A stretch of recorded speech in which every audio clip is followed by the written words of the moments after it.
investment decisions based on. One of our biggest tax issues is leasehold depreciation, the 15-year depreciation period for tenant improvements.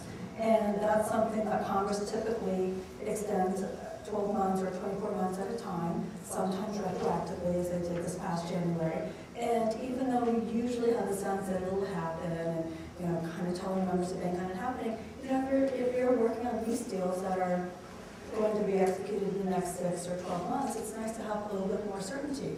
And we would like for Congress to make decisions on a multi-year basis, not just to drive some of those decisions between the lender and the tenant, but also so they can pull the trigger on rehiring some of the staff that they have in the last few years and so forth. So just getting the fundamentals of our economy back to where they were a few years ago would go a long way to them being able to sell some of the next layer of things, energy efficiency, retrofits to our members. As I said in my opening comments, there are so many opportunities where nobody's even arguing the payback or that they make sense that just aren't getting done.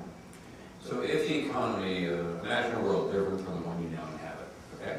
In which Congress behaves properly, you have total certainty. You talk to each other, all that stuff. Okay. And you get the deal on the lease back, and you get 15 years or 30 years or whatever it is, but it's certain and it's set in stone. We do a constitutional amendment, you know it's going to be there forever. And we go back to a full employment economy, and everyone's dancing around having a good time doing something, none of which we know, we have no idea what they're going to do since we've got a bunch of bankers, we don't have any manufacturing anymore, but they'll be doing something. So imagine this world. In that world, do you think we got no problems in this market? There's still problems. In that world, what's the major problem?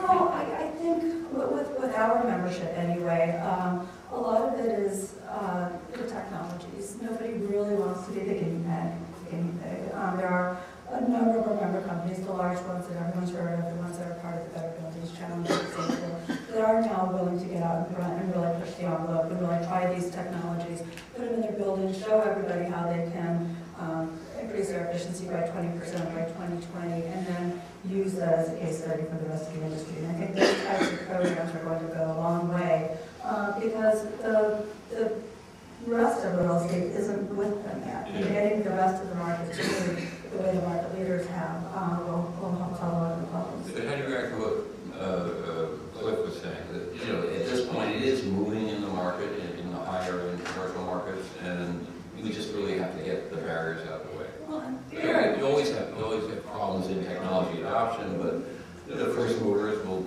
set an example, and other people will be forced to follow. And to give up obsolescence is actually a very powerful driver. So nobody wants what is built to be a Class A building to now be a Class B or C building.